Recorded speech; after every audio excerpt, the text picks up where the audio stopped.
What do you think of the skills that people should start to develop in their 20s in general to make them better human beings, more potentially open to success financially, relationship, health-wise? What are 2 or 3 things that everyone should focus on in their 20s?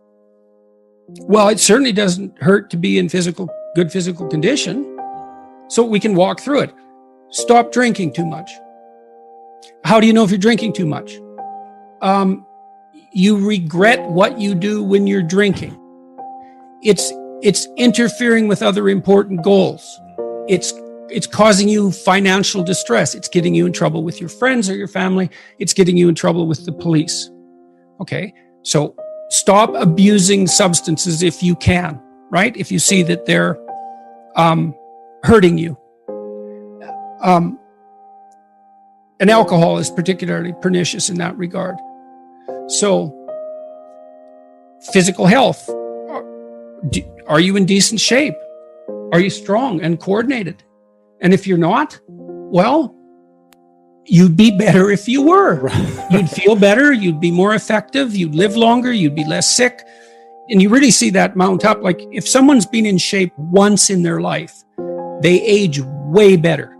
And it's also a really good way of maintaining your cognitive ability. Like, you hear about those exercises that you can do online to make you smarter and keep your cognitive ability intact. Yep. Those don't work. There's no evidence that they work. People keep saying that they make you smarter or they maintain your cognitive function. Psychologists have studied that for 50 years, hoping that one of those things will work. Trying all sorts of creative tacks, they don't work. Exercise works. Cardiovascular and weightlifting, you start to decline in your fluid intelligence at about the age of 25. And it's a linear trend downhill, and it can accelerate as you get older. It's just like this, quite ugly. If you exercise, you stave that off. So that's really useful. Maintain your relationships and foster them. So when I look at successful people, they're really good at something.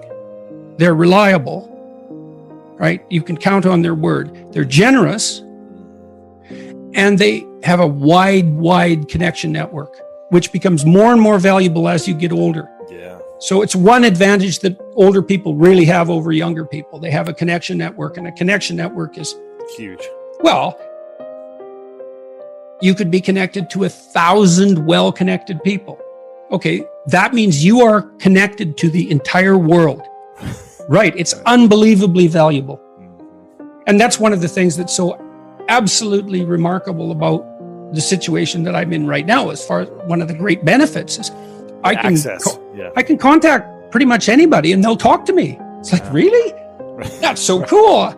I'm interested in infrastructure for reasons I won't get into, but I'm interested in infrastructure development. I think it's a good method of wealth transfer. It's a good solution to the problem of inequality and employment. I reached out to a leading expert on infrastructure last week to see if he'd talk to me. I thought, I don't know anything about infrastructure except that it's worn to a frazzle and we should do something about it. He agreed to talk. And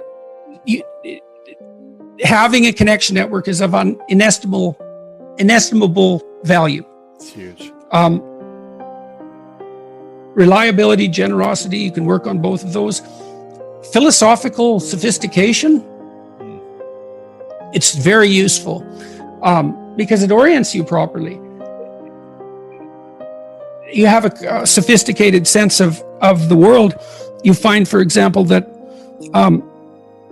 doing things for other people is actually more rewarding than virtually anything else you can do. When you hear you should be of service to other people. Well, if you actually watch yourself,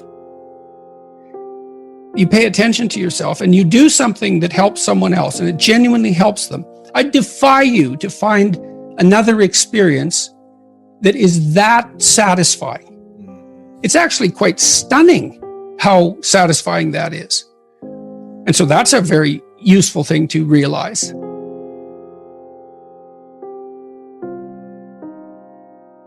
Why is that such a satisfying thing for human beings? There's no better life strategy.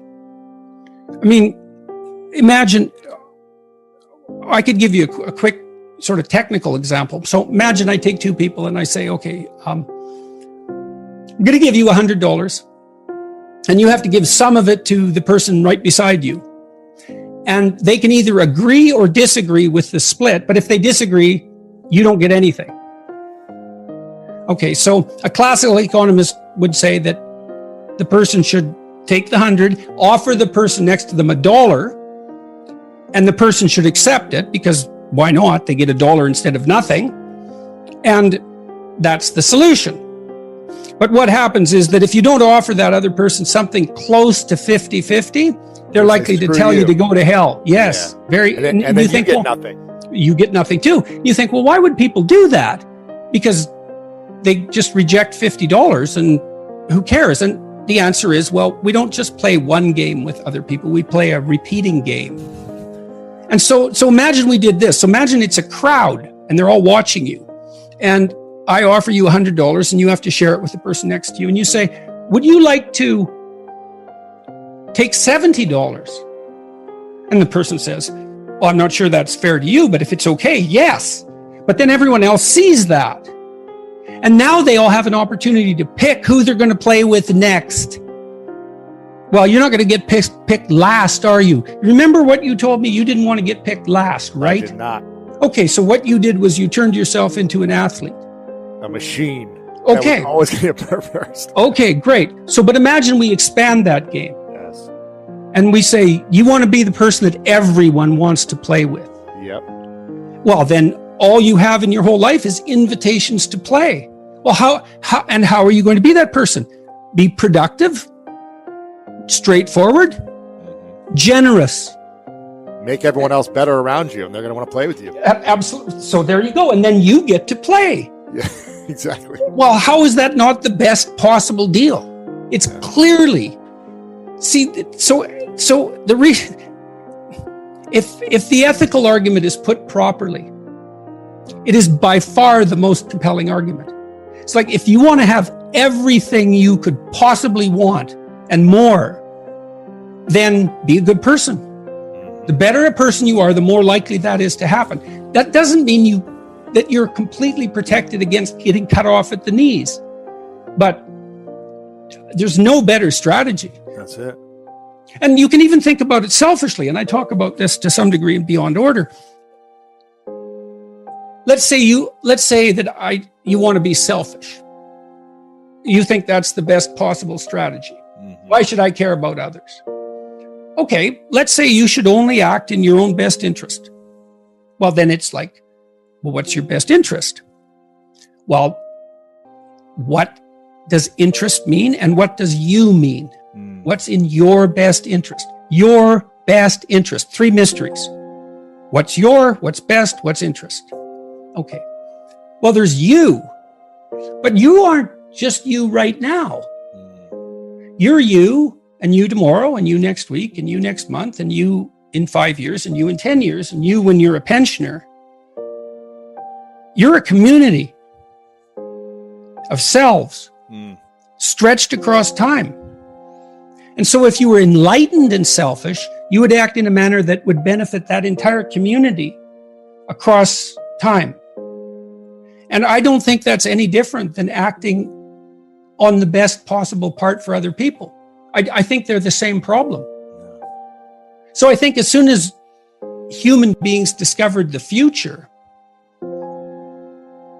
we were no longer singular individuals. We were instantly each a community. And then the community ethic prevails. And the community ethic is, I want to win in a way that makes you win.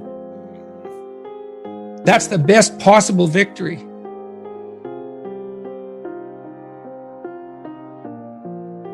Just because you obey the laws doesn't mean you're moral. It just might mean you're afraid.